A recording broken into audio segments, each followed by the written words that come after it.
everybody, welcome to one more round of Josh Norris. I am stoked. I'm actually at one of my favorite places, Opa Life, with one of my favorite people, Corey Jackson.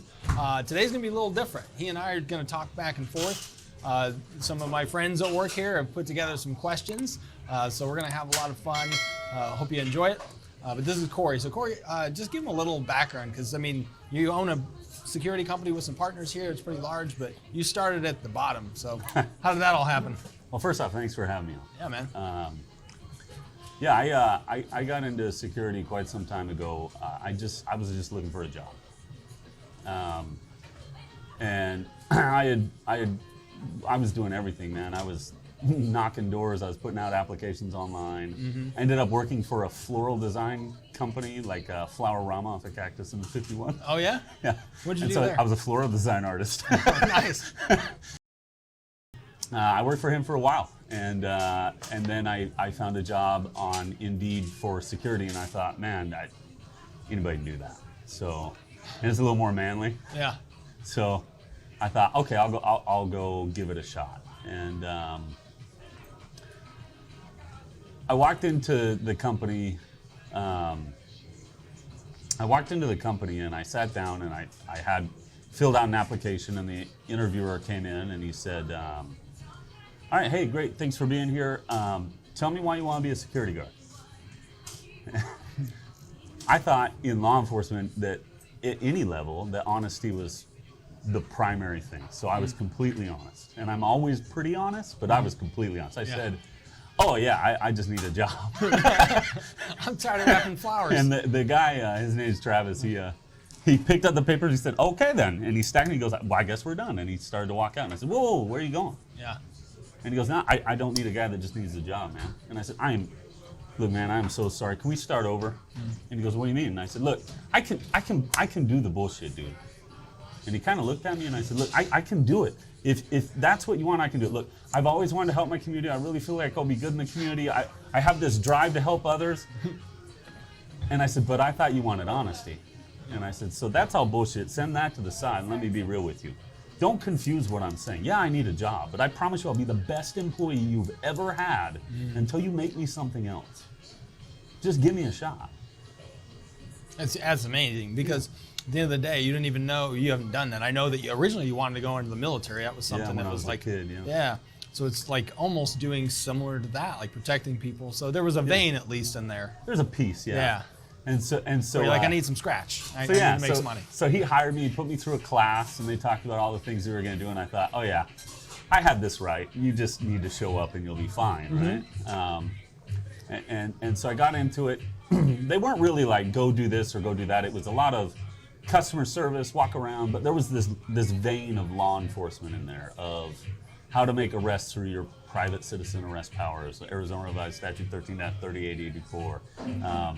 And different sort of things in the class that talked about, you know, if someone attacks you, you can defend yourself. And then if you happen to win, put handcuffs on that guy, right? Mm-hmm. So there was these little riddlings of law enforcement in there. And then I went and started doing the job. I was about 3 weeks into the job, and there was a local drug dealer. This is off of Cactus in the 51. We're at an apartment complex, and there was a kid named Billy. So Billy and I had a symbiotic relationship in that the company at the time wanted me to talk to at least 2 people an hour. Well, at 3, 4 in the morning, there's nobody around. Yeah. Right? So Billy and I worked out great, because I didn't really have any moral qualms at the time with what he was doing. He didn't sell to kids, nobody was using on the site. People would show up, there was an exchange, and they would leave.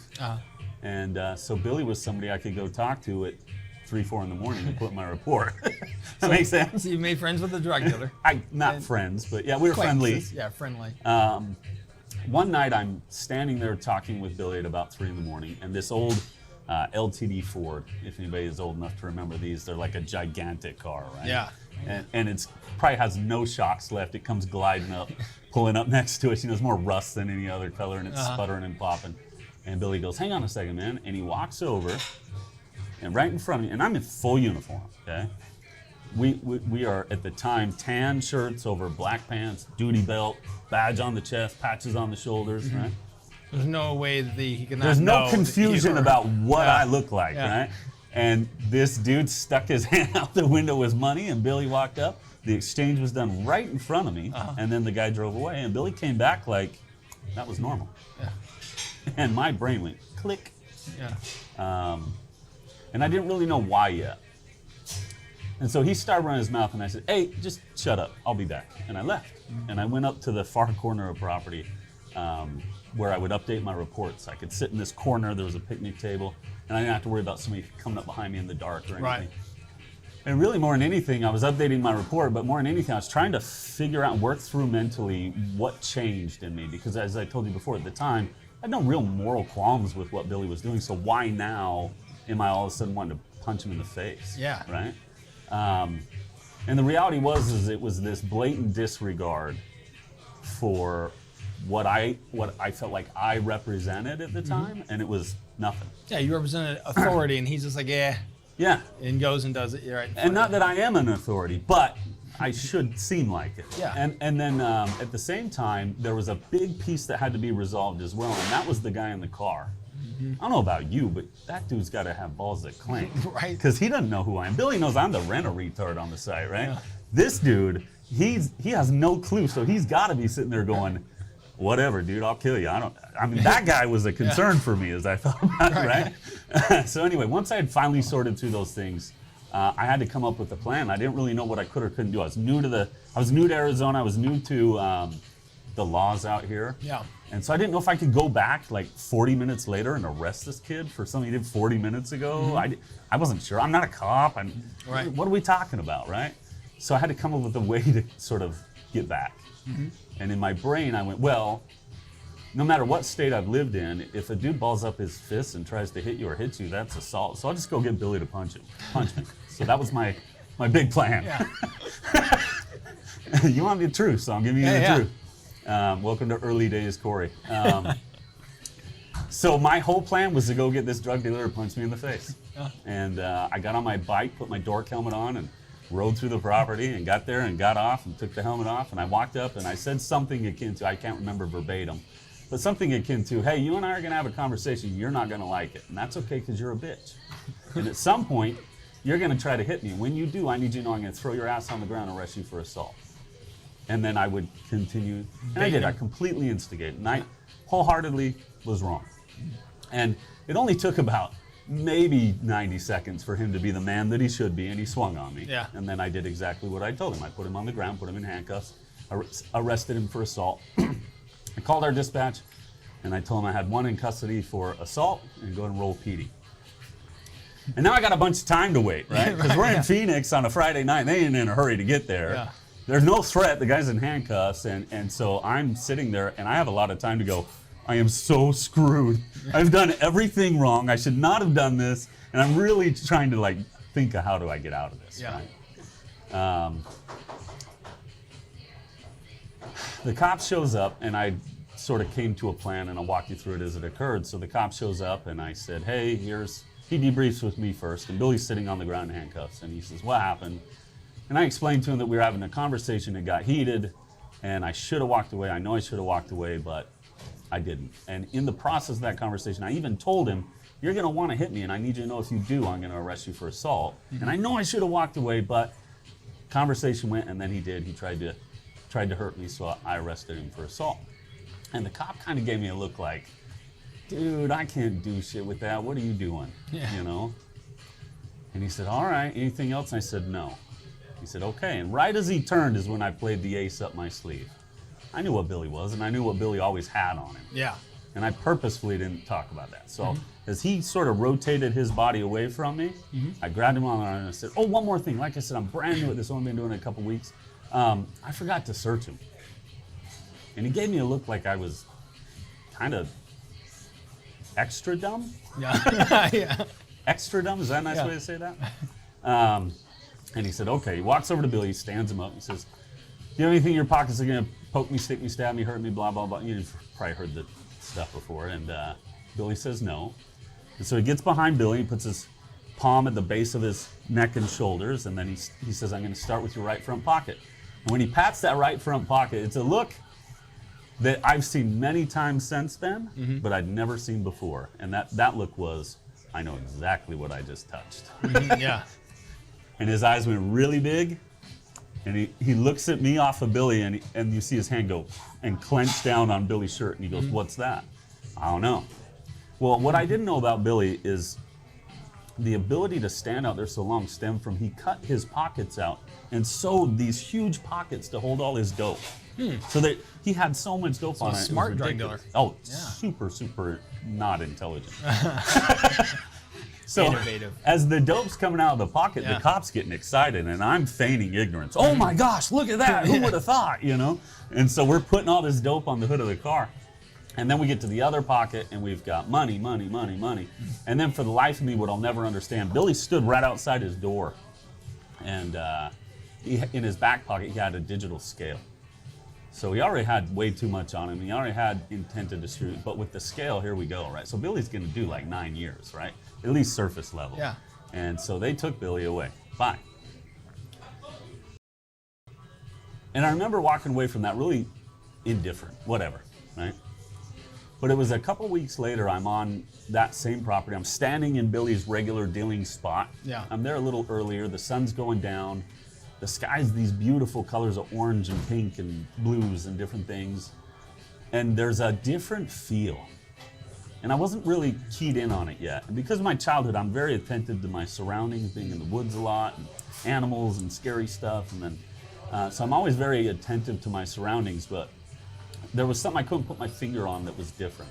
And then I keyed in on it. It was that there were actually people there. They were out and about. And they were never people when Billy was there. If you saw someone besides Billy, they were scurrying to their car or from their car to their unit. God, so you kind of got rid of that threat, and everybody's enjoying their community again. Yeah. And so now here's people in the dog park that were never in the dog park with their dogs enjoying the dog park. And as I'm kind of taking that into the right, there's a dad teaching his daughter how to ride a bike. And I'm like, okay. And this little old lady shuffling up, and I thought, this may as well be a Disney movie. You know what I mean? Like, this is crazy. And it was really kind of hit me at that moment. And this old lady, she'd finally made her way up to me on the sidewalk. And she says, excuse me, sir, do you know what happened to the young man that lived in this unit right here? And I said, no, I don't. Now, when I lie, just so we're clear, if I close my eyes and shake my head down into the left, that's a lie. So if we play poker, Okay. or Got go it. fish. Or go fish. So I said, no, I don't. And she reached out real quick with that bony, old, decrepit hand that some old people get. Not all of them have it, but some of them I know get what it. you're talking about. The veins pop out. Yeah, It looks like kind of purple 'cause of sandpaper a little bit. Yeah. And it clasped onto me, man, and I reacted. Now, there is a difference between a conscious action and a reaction. Yes. The reaction kicked in. I pivoted, brought her off balance, loaded it up with my left hand, and for all intents and purposes, it looked like I was about to bring the hammer of God down on her. That's what it looked like. And what saved her is her other hand kind of shot towards my face, which then it was an action to force me to weave away from that, and it got my attention. And she also hollered out, hey. So I kind of froze, which would be great to pause that and just look at that in life. This young kid holding this old lady ready to knock her out, you know. She said, hey, and I kind of eased up and helped her stand right. And she goes, I know what you did, and I want to thank you. And then she just walked away. And so I'm left standing there. Yeah. And there were so many emotions that I wasn't really prepared for at that moment. I just went into fight or flight mode when she grabbed me. I mean, all these things, right? And then the emotion of a thank you, it really kind of put me on tilt. I didn't know kind of how to manage that at the time. Yeah. And so I was just really kind of upset with the scenario because I couldn't figure it out. So I went back to my little spot in the corner where I update my report. And I had to sort of process through it. It didn't really happen until a couple months later that I realized that was the first time in my life I'd done something really good that actually changed the world in a way. Yeah, you started to discover a purpose and like what I'm Yeah. doing matters type of thing. Yeah, I've done things and had it affect someone. I've done things and had them say thank you. But I've never done something that you could see. It was tangible. It actually changed the world. And I get it's not the whole world. It's not a country or a state. It's not a county. It's not a city. Shit, it's not even the whole property. It was a small part of the property, but it did change, and it changed because of something I was a part of doing. Yep. Well, you ever hear that story about the starfish that are sitting there and there's like thousands of them and this kid just comes out and he's chucking them back in the water. And this old man comes up and he says, you know, you ain't gonna save them all, and you ain't gonna make a difference to all of them. The kid picks up another one, throws in the water. He says, well, I made a difference to that one. Yeah, perfect. Yeah, exactly. And so for me, there was this sort of moment, like I said, a couple months after that, where I realized I could do something so grandiose, and I wasn't even trying. I did it for all the wrong reasons. I did it because my pride was hurt. And then this thought of, well, man, what could I do if I actually tried? That makes sense? Absolutely. And so it was at that point that I knew I was going to really commit to trying to be the best that I could as a security guard. So I went out, I did several years, 8.5 years for the company. I then went into sergeant, lieutenant, captain, customer service of sales, sales, director of sales, and I became an owner in 2014. And then I've done some stuff on the side as well. Yeah. So. No, congratulations on that, because I mean, becoming a partner when you just start at the ground level of any company, certainly the size of the company that you have is, you know, it's impressive. You know, it's awesome. Well, I know we got some cool questions coming our way, so we get to go back and forth on. Facts. Angie, what is our first one? You want me to pull it? Yeah, you can pull it, and then we'll read it since we got the mics. All right, what we got here? Ooh, who you know or what you know. And I'm just gonna guess that they're talking about which one makes a bigger difference. I'll go first on this one. I think it's more about who you know, because you can always learn more, but the more relationships you have, you know, Brad Lee says the more hands you shake, the more money you make, but that applies to everything. The more hands you shake, the more, you know, life that you have and resources that you can, you know, pass and bless other people with and connect people. And you can always learn your skill better. So that's like a constant growth thing. Right. Whereas you're expanding your network, like that's a one person at a time type of thing, not just building on this thought of knowledge. So that's my thoughts on it. What about you? I don't necessarily disagree. I think that it depends on the circumstance. So obviously there's circumstances where no matter who you know, it doesn't matter. It's about what you know. And Yes. obviously there's times where who you know matters. It doesn't matter what you know. Right. So I think it depends on the time period in life. And I think that it has to be both. And so sometimes in the beginning, it's your effort to educate yourself and refine your craft. And then at other times, you have to have that helping hand from who you know. Yeah. So I think it's a combination of both. But if I were hard pressed, it's easier to just go with who you know. Yeah. They'll just grab your hand and pull you along. I'll tell you two quick stories, right? So this is early on in my career. 2008, I had started Aftershock Digital, which is now about to be Brandendo. Right. And I had two breakthrough moments when things were really, really tough. And one was Rick Clark, who's become a great friend of mine, handles all of our pay-per-click advertising. I met when he was at Pure Fitness. They sold, he went up to Washington, and he introduced me to my now partner, Matt. And that relationship's been 10 years. But he got me the contract for Vision Quest, which was at the time 10 different health clubs doing all their email marketing, because he knew me, like that relationship. Now, granted, I was damn good at what I did, and I still am. Yeah. But if it wasn't for that relationship, I wouldn't have got that account. Right. And the second one is my wife's uncle. I'll never forget it, because we're sitting there at dinner, and he's always someone I've looked up to. He's 87. He just turned 87 last Friday. And he was my first mentor. He owns 42 different companies, from casinos to, I think he's the largest turquoise owner in the world. Yeah. And Burger King, you know, you name it. But I remember him taking me under his wing, and they needed to basically have their advertising reviewed. They were spending a lot of money with Dex and forget the other company, but they were spending like $7,000 a month. Yeah. He's like, do you think you could take this over, get more traffic to our website, and do a better job? I said, yes. And he said he needed a mobile website. I said, great. I want you to come in and meet with my board of directors. I'm like, that's about as an intimidating thing at that time as if somebody were to put a gun to my head. I'm like, yeah, let's go present to your board of directors, you know, and I hardly had any accounts of this. Yeah, I didn't have any accounts of this size, because he owned 8 urgent cares down here, which is what he was asking me to come help him with. Right. So I go in, I start looking at just the analytics, like how much cost per phone call was with these guys, how much traffic was coming to the site. And I'm like, this sucks, guys. I can, with a PPC campaign and search engine optimization, I promise you, I can double your leads for half the money. Right. And so that was when Matt, I called him up like, hey, you think you can do SEO for this? He ran a report, said, dude, we will crush it. Yeah. Awesome. So I put together my PPC campaign, and I was right. We Yeah. literally doubled the traffic to their site and their phone calls for half the money. So again, we were really good at what we did, Yeah. but had he not been the owner and us sitting there at dinner and he's like, now I think we can do something together. Right.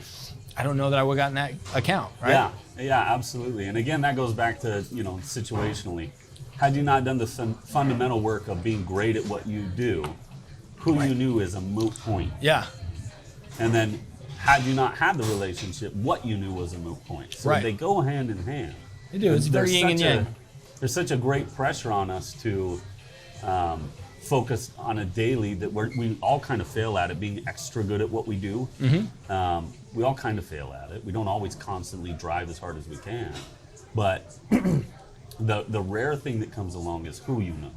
That's sort of the diamond in the rough, because it's an integral part in success. Right. You can do all the fundamental work in the world. You can refine your craft to the best of your ability. But if you don't get your opportunity to try, you kind of then stay where you're at. Totally. Yeah, I remember hearing a quote, and it was, success is where opportunity and preparedness meet. Yeah. And I think it speaks to that, right? Because you got to be prepared for the opportunity when it comes, when that relationship comes in, to be able to do something. So, Right. yeah, it's awesome. What, Hank, what's the next one? You hand us another one?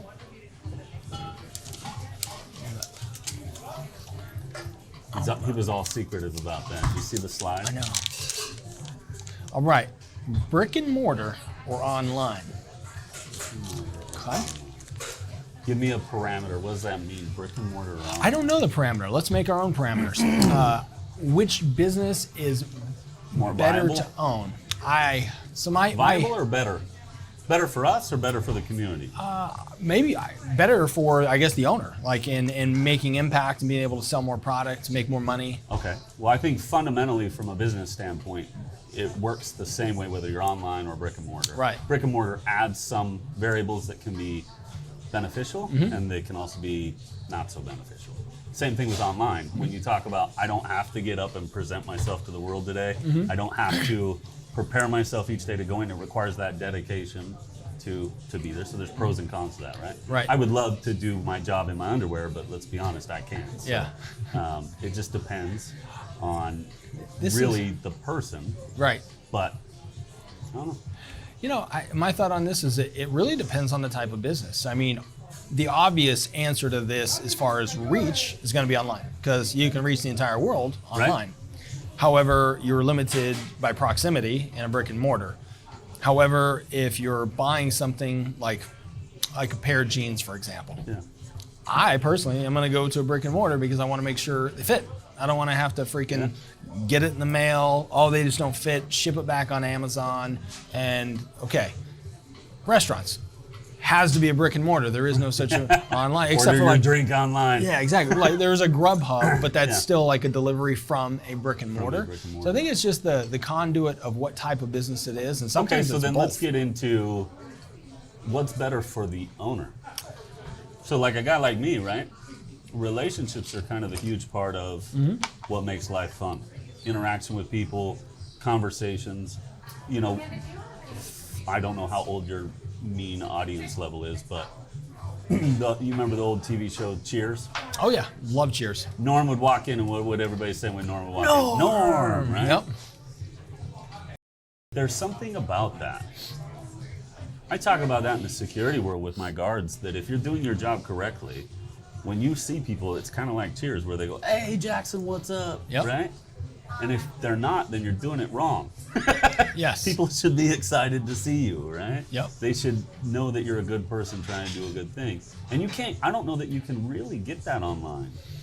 You know, it's hard. Like, obviously, we went through the pandemic and everybody went on Zoom to do their meetings, but there's something about two people just like this. It's why I don't do any podcasts that are Zoom. And I know there's a lot of huge ones that do, but I'm like, no, I want to sit with somebody and have a conversation, because that's where, thoughts can become like a thing. Example of that, right? The other day, we're talking to Angie, and I asked you probably for the 17th time to come on my podcast. And you gave me actually some of the best feedback I've ever heard, which is the podcast needs more of me. And I'm like, that really clicked in my brain. I'm like, I get what you're saying. And then we were talking about doing it here, and then we started to brainstorm. So 3 minds came up, and boom, here we are. Right. That can only happen, or at least to a high level, when you're together. Right. It's very hard to do over a Zoom call because there's always the time limitations there, and it's just so yeah, there is something about having people together. But from a retail standpoint, if it's a product, like I know the iPhone is going to be the same whether I go into the store or whether I order it online, Amazon. right? Or Amazon, right? My energy drinks, I order on or my wife orders for me on Amazon, right? Because I know it's the same product every time. So I don't need to go somewhere to pick it up. It's just easier for me to order it. It comes to my house, that kind of thing. So yeah, I think it just depends. But I think for brainstorming and people being together like that, brick and mortar all day long, because Yeah. you know. In our industry, we were still working through the pandemic. So guards were still a vital Yeah. must-have employee, right? And so we were sort of business as usual. But I could see it in the interactions I would have with my neighbors who, like, one's a pilot, one's a dentist, or he's an orthopedic surgeon. I should not do him dirty. He's an orthopedic surgeon. Mm-hmm. And it really affected his business. Okay. Still need it. You're but right. People were afraid to go out. Was it just because it was elective then that they? Yeah. I never understood how they And a lot of that classified. declined during Yeah. COVID, right? Yep. And so I could see it affect him, not just financially, but socially and emotionally and personally. This man was crumbling from the inside out. Yes. On every one of those headways. And so coming out of the pandemic, now as I interact with my neighbor, he's happy and go lucky and he's back to normal. Mm-hmm. The parts that has to be attributed to the stresses of I might lose my business. Right. But the other part is we are social beings. That's what we are as human beings. We have to. Trust me, Jack, I've taken my time away from people. Yeah. Okay, and I've had my space and I've been alone. Yep. You still need it. There's a part of you that has to have it. Oh yeah. And so I think that the brick and mortar, you're going to get fed a little bit more of that without you really consciously thinking of it that Right. way. Versus an online business, you're going to have to then have a bigger social life, which then tacks into and draws from your ability to be focused on your business. Right. Does that make sense? Totally. So it's actually a negative that's pulling from you that now you want to go out and have these interactions, but you should be focused on your numbers and Right. your books. Yeah. Love it. Yeah. Right. You want a fun one or business? Let's throw a fun one in there. A fun I mean, talking about business is fun to me all the time, so I can't say it's not. She's a smirk. We got and a the laugh. chuckle from Angie. Your best impersonation. Oh, that's all you, man. Oh, shoot. I do a couple. I don't know if they're I could great just or say not. I'm Luke Bryant. Just close your eyes. I sound like Luke He Bryant. can you sing a lick? Nope. No? Oh, so I'll do 3, right? Oh, you got 3? I'll do 4. Whoa. So I am and so ready. people may like whatever, but one more round's the name, and I already did this impersonation. But you just have one more round. You don't think you can? It makes all the difference in your life. All right. So that's all Sly. We got Sylvester Stallone. Sly, Sylvester Stallone, And then I was Rocky just Balboa. talking to Matt. You guys remember Hans and Franz back in the day? Yeah. I said, we should do a little bit because we're trying to get creative on reaching out to clients and whatnot. I said, I could be the Hans. I am Hans and this is Franz. You need to come and we will pump you up, because it's like kind of a Schwarzenegger type of thing. Don't do that one again. You don't want me to do do that not. again? Christopher Walken. Yeah, that's a good one. Let's hear it. Nature versus nurture. Nature wins every time. That's a good one. pretty That was good. good. Oh. That was really good. And then there's Morgan Freeman, which, oh yeah, Andy Dufresne. Met him at Shawshank.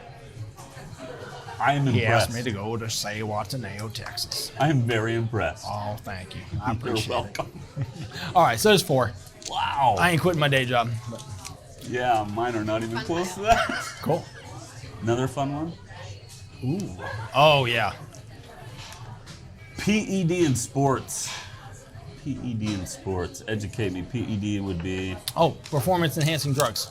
Oh, Steroids. I'm all for it. Absolutely. I want to see a 350-pound dude on the football field against a 350-pound dude. They're both 5% body fat, run at 42 miles an hour, and I just want to watch them come together and eviscerate into nothing but blood and shit and tears. I want to put some PEDs in Aaron Judge and watch him hit 100 home runs. Yeah, I want to see him hit it so far you can't track it with the camera. Yeah, because here's the deal. At the end of the day, it's entertainment, right? That we are paying for and that we are consuming. It's not real life, it's a sport. Right. And if they want to do something with their bodies like that, fine, let them do it. I just think that the only thing you change is you say, here's this league that's not, and here's this league that is. Yeah, and the one that's not won't get any exposure. Yeah. Like, think about bodybuilding. The only dude that anybody can name that's a natty is Chris Bumstead. And that guy is an absolute specimen. However, the non-natural, you can name all kinds of bodybuilders, right? Yeah.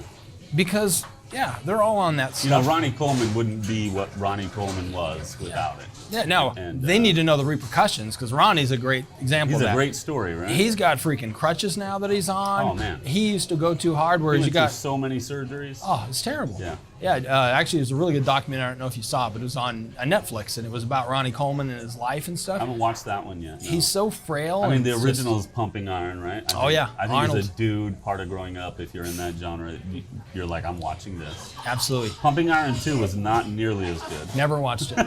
Nearly as good. It didn't have Arnold. Arnold made that whole documentary. Well, Arnold was the villain, and he played it so well because he did. And he was just awesome. That's a good point because like he's sitting there with Lou and he's trying to get in his head where he's sitting there now with Lou and his dad. I called my mother and told her I won already. Yeah, right.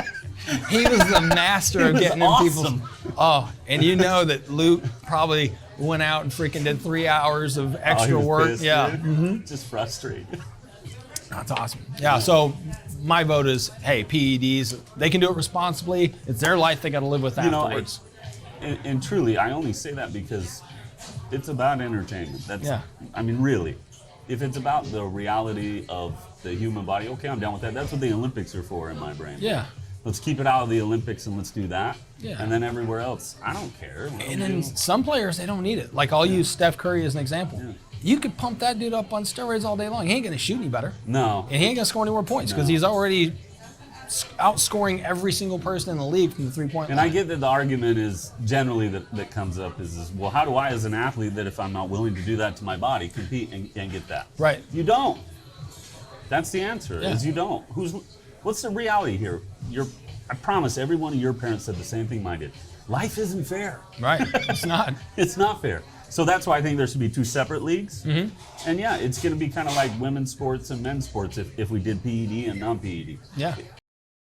PED would bring the crowds. I mean, everybody wants to see monsters going at it. Yeah, I mean, there's only two sports I can think of where like women's, like they compete just as much. Tennis is one of them, which is one of my favorite ones, period, because it's such an equalizer. It's only one-on-one. And then soccer is another one. Yeah. But like the WNBA, when it comes to numbers, like they can't pull the numbers. In fact, it's subsidized mostly by the NBA.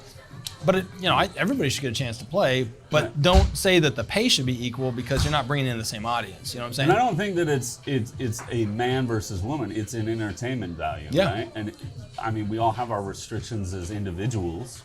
Why wouldn't there be restrictions as a sex, right? As a male or a female? It's not that they can't do something. It's just whether or not it's entertaining. And some people find women's sports entertaining. I know at times I find them very entertaining. Yeah, MMA actually is very entertaining. MMA. I love watching women's sports in the Olympics. Mm-hmm. I don't know why I'm so into it, but I'm into it. I'm an Olympic guy. Like I love watching the Olympics. Oh, me too. I've never missed. So everything from the swimming with Ledecky and all the different people, all of it, right? But when it comes to basketball, if you tell me I can watch Kevin Durant, who's just a freak of nature, Right.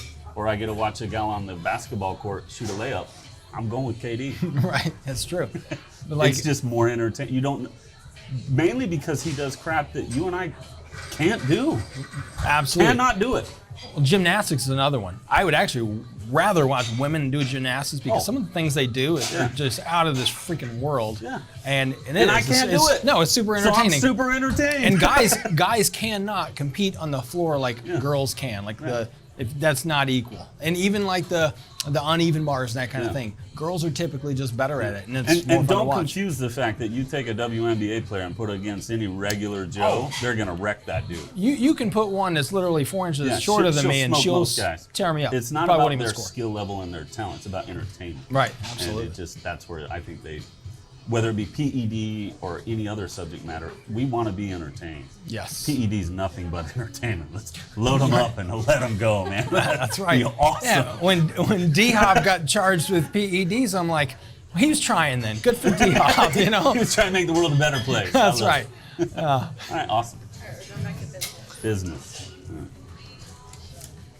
Is the customer always right? Oh. Oh, is the customer always right? You want to go first? You want me to? Go first. Absolutely not. I think that's such an overstated blanket statement that a customer is always right. Now, are they right if there's something wrong with their experience, or they're coming from a place where they feel that something's wrong? Yeah, I mean, they are entitled to their opinion. But if they made the wrong order, and that was brought out, or they said no, you know, we're in a restaurant, but they said no, they didn't say no tomatoes, but like, oh, I meant to say no tomatoes, and then I they want you meant to say. they want you to comp their meal or something like that. Absolutely not. Yeah. I've had customers in the digital world where I literally said, here's your deliverables that you're going to get, and we gave them, here are the deliverables, here's the leads that you got from our program, and they're like, you know, up in arms, we didn't close any of them, blah blah blah. And I'm like, listen, why don't we go through your sales process just so I understand what it's coming in? Because I have a client that does exactly what you do. They got exactly the same amount of leads. And you know what? They retained $45,000 last month. So I'm sorry you didn't, but let's talk about your processes. So in that case, it's not a right or a wrong, but it's like, let's evaluate the actual full situation. Right. You know, in my experience, what I look for when there's an issue, when my clients come to us, is do they have a leg to stand on? If they have a leg to stand on, then we want to keep them happy. We want to make it right, even if they're not right. We want to make it right if they have a 100%. leg to stand on. An example, one that didn't. So my wife and I were much, much younger. We've been married a long time, but we were at an Olive Garden, and we were just grabbing a quick bite to eat at lunchtime together. And there was a couple in the booth across from our table, so we could hear their conversation. I'm an eavesdropper, I can't help it. And he said to her, did you check the women's bathroom? And she goes, oh yeah, there was this, and this wrong with it. And he goes, okay, I'm gonna go check the men's. And I thought, what sort of psycho batshit crazy is going on over there that this is part of your lunch routine, that you gotta check the bathroom at where you're eating, right? Yeah. So anyway, he leaves, and now I key my wife in on what's going on, and she's like, oh, this is crazy, right? He comes back and he's like, oh yeah, that's where I even took pictures on my phone. And they're like probably 65, 70 years old. So when the waitress comes by to give them the check, then they made it into this thing and wanted their meal comped. And the waitress ended up comping their meal, and then they walked out without paying for their food. And we have the same waitress. And so when she came to my table, I said, hey, I gotta ask. You know that's just a ploy to eat for free. Like that, the food was fine, the service was fine, they had nothing to complain about there, so they had to go find something to complain about. Yeah. Why did you guys comp the food? And she said, well, my manager told us that it's worth it to just take care of it rather than stand there and have them argue in the restaurant. And sometimes that's a viable thing that as a business owner we have to go, okay, Yeah, what's this look like? Yeah, you're getting right? you're doing some PR there, right? Yeah, because my wife and I know the story, but not everybody knows the story. And all anybody's gonna see is the waitress getting yelled at by two old people, Right. who we're gonna assume did the right thing because they're older, right? We're gonna assume that and think, wow, what's going on here? And so it's worth it to them in that scenario to just say, all right, not a problem, we'll take care of it. Yep. Yeah. Totally. Yeah, I mean, at the end of the day, like I love my customers and I love taking care of them. And for the most part, if there's ever a gripe, I will eat a shit sandwich all day long fall to on make your sure sword. that the relationship continues on, even if they were. I've done a lot of sword wrong. falling in my life. Yeah. I should get checked out for that. Yeah. Well, I mean, you've been shot, you've been stabbed, you've been all kinds of things. So Life is good to me. life is good. Hey, you're still sitting here. That was good. I like that one. All right. Is this business or fun? That's business. Business. Well, sort of. Business. I feel like you're loading the questions at this point. I didn't. Most Some of us. interesting or influential person you've ever met?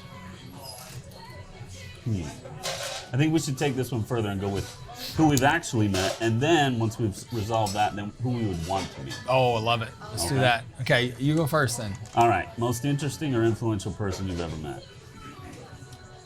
The God's honest, truthful answer that's not fun is my father. So we'll skip that one and we'll go to something that's something that people won't go, that's a bitchy cop out. Yeah. Okay.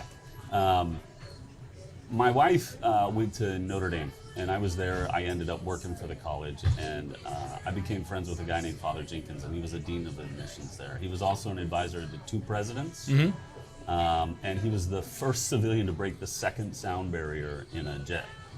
Really cool guy. Yeah. And we became friends.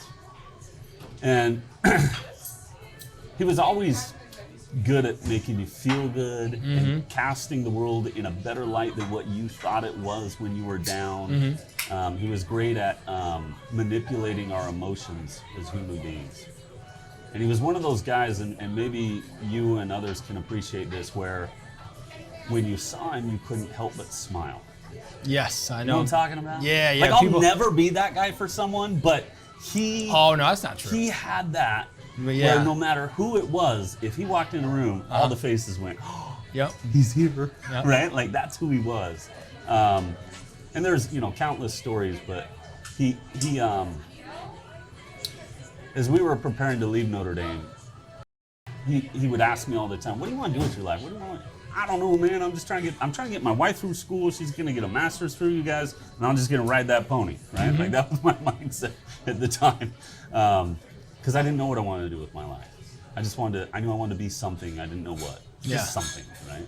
And we were sitting there having sandwiches out in a common area on the grounds at Notre Dame, and he said, "Well, I've got a little advice. Would you be willing to hear it?" And I always got giddy, like, "Well, heck yes." I mean, you give advice to presidents. I would love some advice. Right.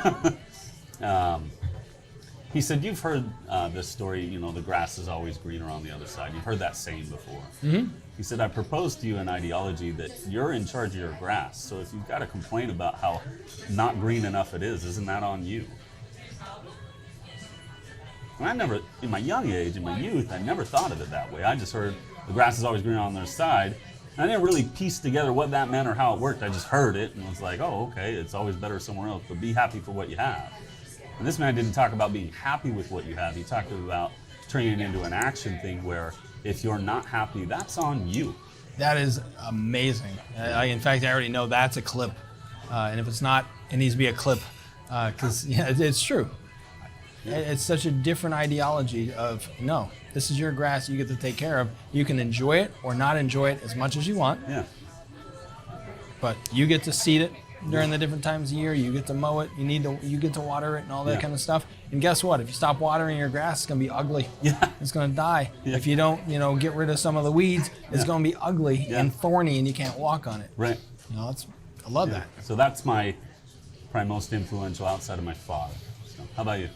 Most influential person that I've ever met, it's got to be my wife's Uncle Sean. Now, I was telling Angie before this, I met Michael Jordan, but it didn't impact my life. It was just a story. I met him in Park City and go up to him after my stepdad's like, Did hey. you get the giddy, Absolutely. starstruck Well, aha moment? not really. I just didn't want to go home and tell a story about how I think I met Michael Jordan. So when my stepdad was like, I think that's Michael Jordan, and we're in this fur shop, the cheapest thing in there was $5,000. It was insane. And I'm like, oh, all right. So I'm going to go up and ask him. So I walk up to him. He's with his girlfriend at the time and his mom. I'm buying his mom some, and this is Thanksgiving, by the way. So I go up to him and say, excuse me, sir, are you Michael Jordan? He turns to me and says, except for on Thanksgiving. And I said, happy Thanksgiving. He says, yeah, you too. And I walked away. So it was Michael. Yeah. But again, that was just like an instance type thing. But the most influential person that I met, and there's a couple, but I will say earliest in my life was my wife's Uncle Sean, right? Yeah. This guy, he owns a lot of different companies and was very successful from a business standpoint.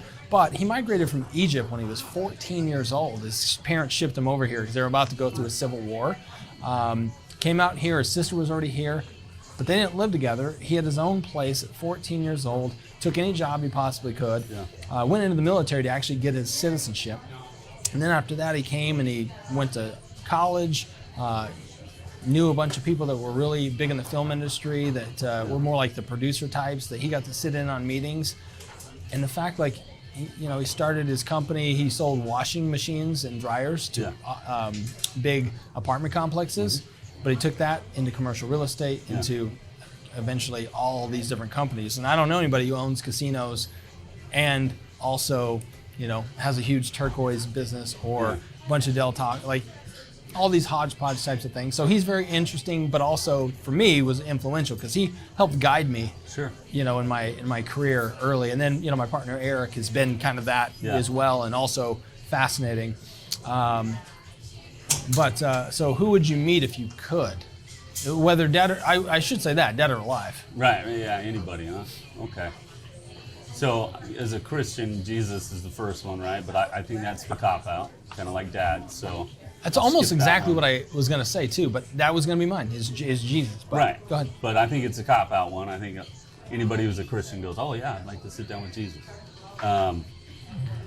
If I were to stay in that vein, it would be Peter for sure, but I'm not going to stay in that vein. So let's go with anybody ever. Oh, man. I'd like to, believe it or not, the guy you said, Michael Jordan, I would like to, if a perfect crazy world existed, to sit down and spend a day with just finished his first three-peat Michael Jordan. And the mindset going into baseball and everything that occurred there, okay? So he's just finished, now he's in baseball trying to do something else, and I want to get and sit down with that guy like 3 weeks into playing basketball again. Because what happened next is crazy. Absolutely. Right? What happened next doesn't happen in this world. No. Nope. Okay? And so just to be in the room and try to pick the brain of someone who we now know, hindsight, because you said at any time, dead or alive, if we go back in time, knowing what happens next, to sit in a room with the guy who's about to do something that doesn't happen, and the drive in that human being, and the mentality of what, I'm sure I know you and I have talked about The Last Dance in that documentary. And we get a taste, but we don't really get it. We get a taste. I promise you that man in a locker room was a terror. I promise you that man anywhere at any time was. He wasn't so the guy who walked in the room that actually people smiled. Nobody smiled. For sure. But to just, not even been a rule. If you could get him to open up and communicate about how he's going to do it. Not that he even knows what it is yet, just the daily of, I will be the greatest today. Right. And just to be around it and hear it, knowing what it is, I think would make you a better human being. And you can turn that into anything, into business, into relationships, into a sport, into a pastime, anything with that kind of mentality and truly change the world. Because that's what he did. Yeah.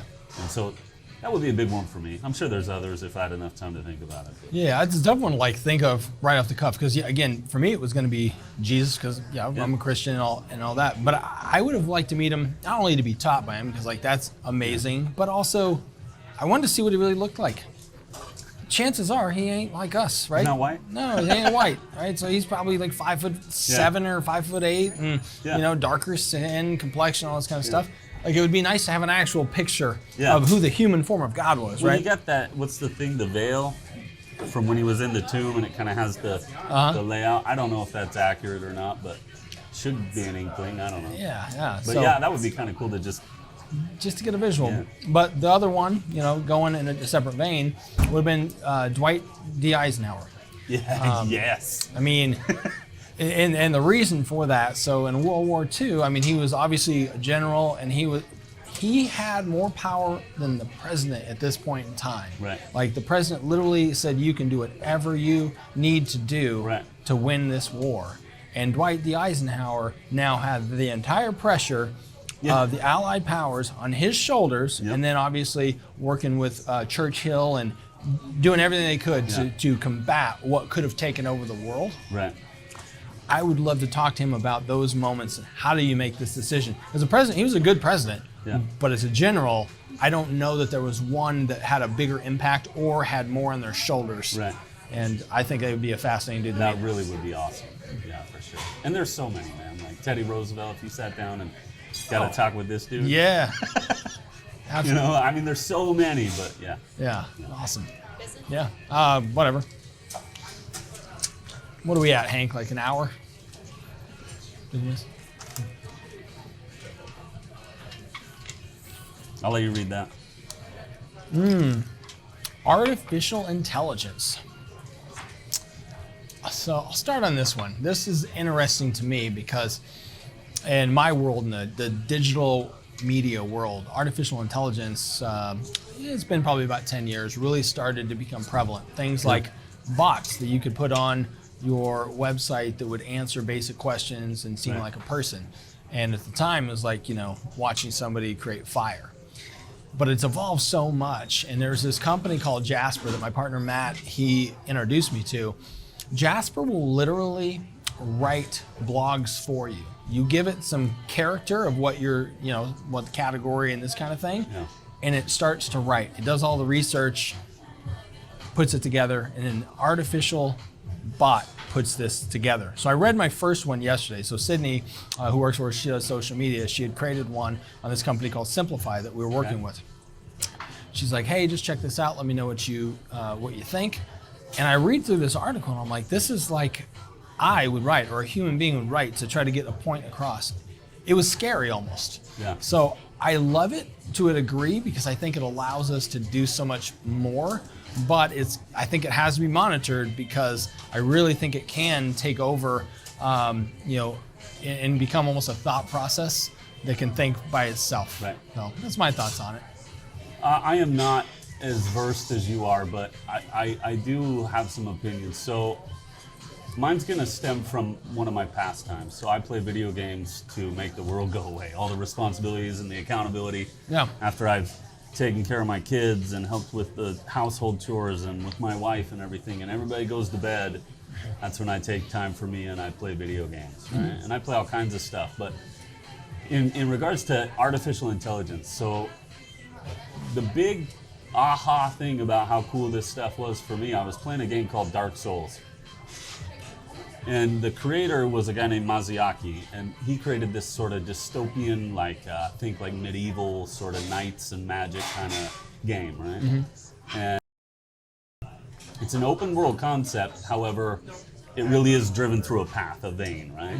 But it is technically open world. Well, that is cool, and it was a great game, but what made the game fantastic was that the AI in the game was revolutionary at the time, that it would learn from you and make adjustments. Mm-hmm. So if you were running into a field and there's a skeleton in the field with a shield and a sword and he's standing there, if you got within his aggravated radius, his aggro radius, he would then react to you and come your direction. Mm-hmm. So let's say you run up to him and you stab, right? A straightforward thrust. He's either going to block it or he's not. Let's say he doesn't block it and you kill him. It takes that and he's off balance and you hit him a few more times and now he's dead. And you can move past that. Right.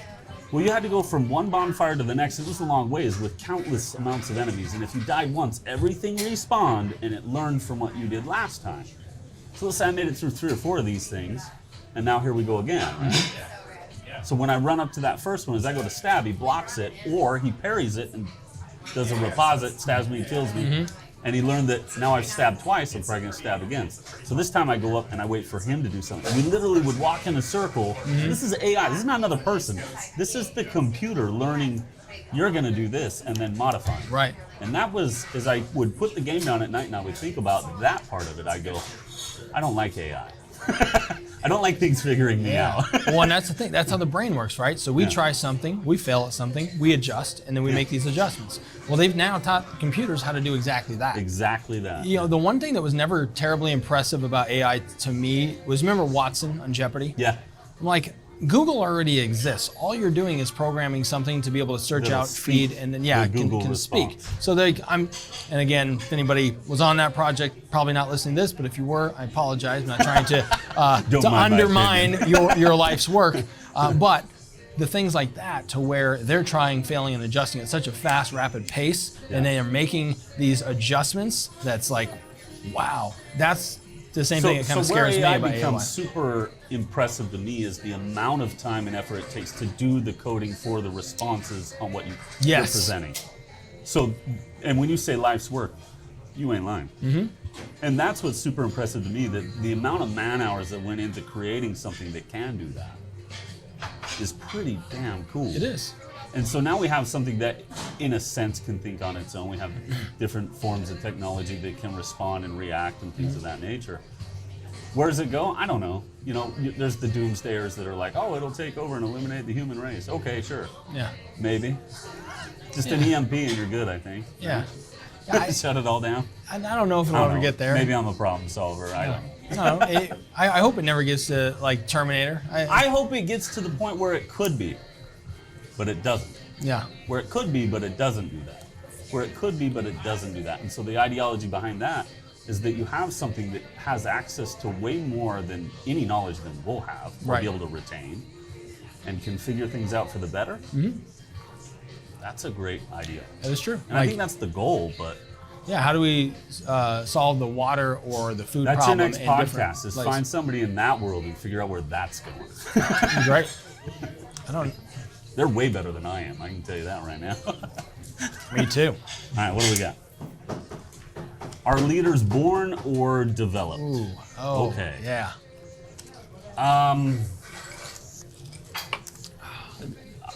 Easy answer is both, but let me speak to my personal opinion. The toughest guy in the room doesn't have to tell anybody. If he does, he ain't that guy. Right. The leader doesn't have to tell people he's in charge. If he has to tell them he's in charge, he's probably not in charge. Right. Right? So born, I think, is a part of it for sure. We develop leaders all the time. Boy Scouts, I was a scoutmaster for several years. And the whole ideology behind Boy Scouts, at least years ago, was developing leaders, taking young men and teaching them how to lead. That was the ideology. Yeah. We took a piece from our Special Forces, our Ranger unit, and I would tell my boys we lead from the front. We don't lead from the back, we lead from the front, so stand up and lead. And they all had opportunities to do that. And none of them, except for one, were really leaders in the beginning, but by the time they had finished their Boy Scouts and achieved their Eagles, they were leaders. And so I do believe in born, but I also believe you can create, you can teach. There still has to be something in there though. Yeah. So my answer, it's kind of complex actually. So Yes. I believe that leaders are made. However, there are tendencies that go to being a leader that some people are more inclined to and born with, right? So like taking initiative, taking risk, being able to see further down the future and plan more than just the one step in front of you, right? There's things that your natural personality is more inclined to. Right. And then because of that, I think the world starts to identify you maybe at a young age as someone that has the ability to be a good leader. And then, maybe you're put in certain classes, you're put around certain people, and then you start to identify with, oh, these are things I'm good at, I'm a leader. And you start telling yourself that, and then you go down that path. Right. Now, I believe a leader is built on stress. And as weird as that sounds, is with leading a small team, a big team, leading in the military, leading in a business, leading your Right. family, since you are on that front line, so to speak, and you're leading from the front, you're going to go through challenges and stresses that make you feel uncomfortable. And as you go through more and more of those scenarios, the uncomfort actually becomes a lot less, and you start to build and you look at, what can I do better next time to communicate with this person on Right. my team that they were not doing a good job? Yeah, and that leads us getting them on. into, okay, you're either born or you're developed, and then how do you be a good leader, Yeah, right? Because they're two different things. I've been around leaders that are terrible. Yeah, but they are leaders. yeah, Not just by title. They truly, people want to follow them, but they're just not good at it, right? Right. So how do we become a good leader, and that stems from experience, and wisdom and failing and trying things over and doing things. and hopefully you can get through it and continue to grow and not give up. And I think that's a big part of it is a lot of times I think we give up too early. Agreed. And I think everything I was talking about that some people are born with is like, natural tendencies. All those can be taught too. You can be taught how to take initiative. Yeah. You can be taught how to take risk. It's just getting to a comfort level with those things that may be a little bit more natural for some others. And, so I really think they're made, but some are just more inclined to be easier molded into that leader. Hey guys, thanks so much for tuning in to one more round. I know you got a ton out of this. Make sure to share it. We're going to have round 2 because we still have more questions to do. So tune in for that on Thursday.